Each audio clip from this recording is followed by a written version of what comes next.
అమరావతిని విశ్వనగరంగా తీర్చిదిద్దేందుకు కూటమి ప్రభుత్వం సిద్ధమైంది. సకల సౌకర్యాలతో ప్రజాపాలన సాగించే రాజధానిని నిర్మించాలన్న సంకల్పంతో ఉన్న ముఖ్యమంత్రి చంద్రబాబు మరో 30,000 ఎకరాల భూసేకరణకు ప్రణాళికలను సిద్ధం చేస్తున్నారు. బహుళ ప్రయోజనాలతో ప్రపంచ స్థాయి నగరంగా రాజధానిని తీర్చిదిద్దటం ద్వారా ఆర్థిక వ్యవస్థను బలోపేతం చేయడం కోసం కీలక నిర్ణయం తీసుకున్నట్లు తెలుస్తోంది.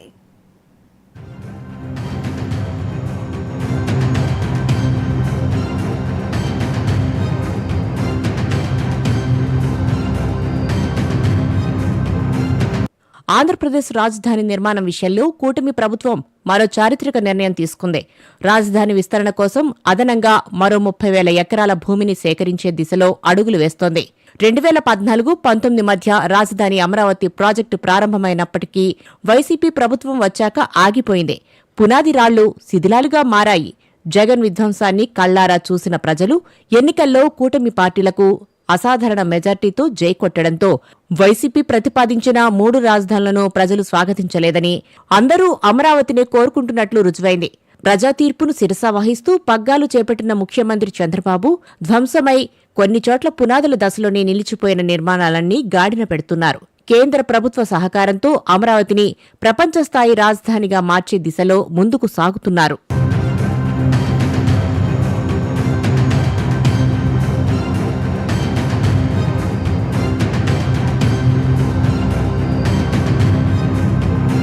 చంద్రబాబు నేతృత్వంలోని కూటమి ప్రభుత్వం కొలువు తీరాక రాజధాని అమరావతి నిర్మాణం పనులు ఇప్పుడిప్పుడే ఊపందుకుంటున్నాయి.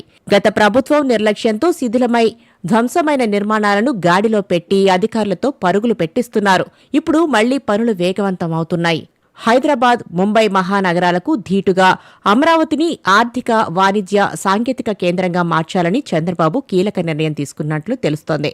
రాష్ట్రంలో ఉపాధి అవకాశాలను పెంచి విదేశీ పెట్టుబడులను ఆకర్షించాలనే లక్ష్యంతోనే అమరావతిని మరో 30,000 ఎకరాలకు విస్తరించాలని నిర్ణయించినట్లు చంద్రబాబు అంతరంగిక వర్గాలు సమాచారం.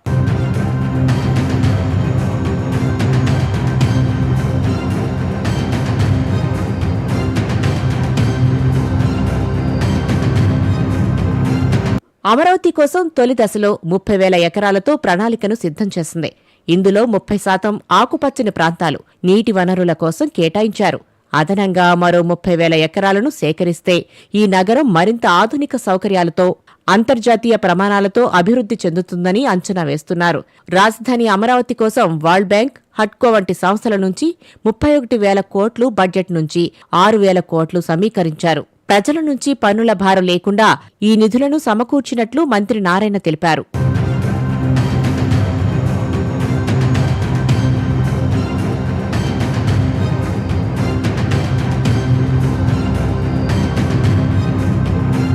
అమరావతి నిర్మాణం కోసం అదనంగా 30,000 ఎకరాల సేకరణ ప్రక్రియ ఇంకా ప్రాథమిక దశలో ఉంది. గతంలో సేకరించిన భూమిలో కొంత భాగం రైతుల నుంచి ల్యాండ్ పూలింగ్ ద్వారా వచ్చింది. కొత్త సేకరణ కోసం రైతులతో చర్చలు, పారదర్శక పద్ధతులు అవలంబిస్తామని అధికారులు చెబుతున్నారు. అమరావతి నిర్మాణంలో ప్రభుత్వ సముదాయాలు, రోడ్లు, ఇతర మౌలిక సదుపాయాల కోసం ఇప్పటికే 37,702 కోట్లు 59 ప్రాజెక్టులకు టెండర్లు ఆమోదించారు. ఈ విస్తరణ కొత్త అవకాశాలను తెస్తుందని అందరూ ఆశిస్తున్నారు. కొత్త భూమి సేకరణతో అమరావతి ఆర్థిక, వాణిజ్య, సాంకేతిక కేంద్రంగా మారుతుందని ఆశిస్తున్నారు.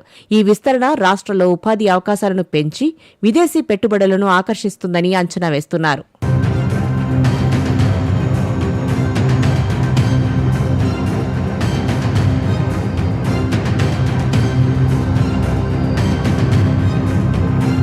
ఈ విస్తరణ వల్ల అమరావతి ప్రాంతంలో ఆర్థిక వృద్ధి వేగవంతమవుతుంది. సుమారు 20,000 మందికి ఉపాధి అవకాశాలు వస్తాయని ఆశాభావం వ్యక్తం చేస్తున్నారు. రైతులకు ల్యాండ్ పూలింగ్ ద్వారా లాభదాయక ఒప్పందాలు, నగర అభివృద్ధిలో భాగస్వామ్యం లభిస్తాయి. ఈ ప్రాజెక్టు రాష్ట్రంలో పర్యాటకం, వాణిజ్యం, సాంకేతిక రంగాలను బలోపేతం చేస్తుంది. అమరావతి ఒక ఆధునిక, స్థిరమైన నగరంగా మారుతుందని అందరూ ఆశిస్తున్నారు.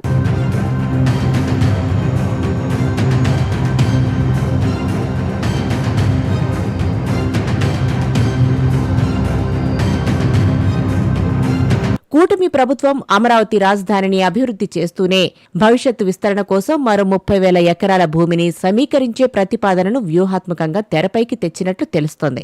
అంతర్జాతీయ విమానాశ్రయంతో పాటు నగరం చుట్టూ నిర్మించనున్న ఔటర్ రింగ్ రోడ్డు, నగరం లోపలి ఇన్నర్ రింగ్ రోడ్ల అనుసంధానంగా చేపట్టే వివిధ అభివృద్ధి ప్రాజెక్టుల కోసం ఈ స్థాయిలో భూసేకరణ అవసరమని ప్రభుత్వం భావిస్తోంది.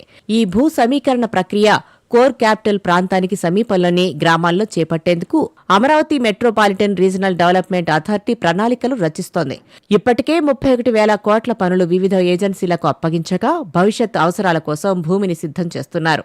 అమరావతిలో అంతర్జాతీయ విమానాశ్రయ ఏర్పాటుకు టెక్నో ఫిజిబిలిటీ నివేదిక కోసం టెండర్లు ఆహ్వానించారు.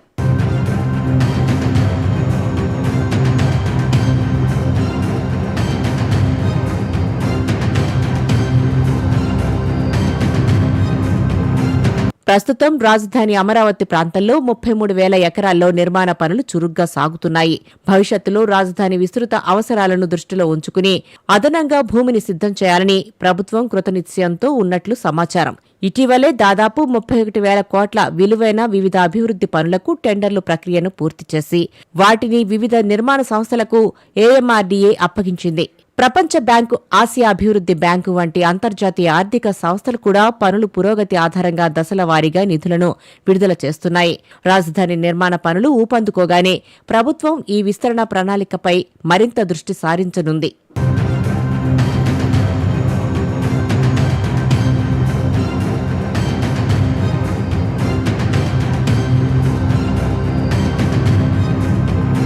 అమరావతి నగరం చుట్టూ నిర్మించి తలపెట్టిన inner ring road, outer ring రోడ్లకు అనుసంధానంగా కోర్ క్యాపిటల్ వెలుపల ఉన్న 20కి పైగా గ్రామాల్లో ఈ భూమి సమీకరణ ప్రక్రియను చేపట్టాలని ప్రాథమికంగా నిర్ణయించినట్లు వార్తలు వస్తున్నాయి.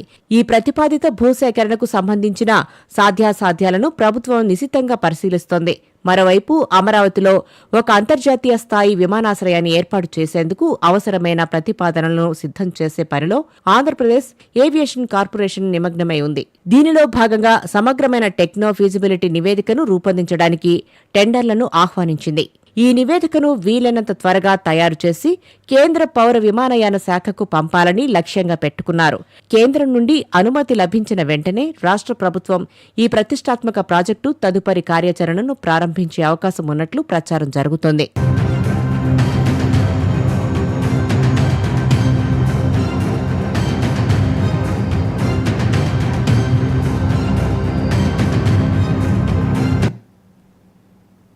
ఇవి ఇప్పటివరకు అప్డేట్స్. Keep watching 99 TV.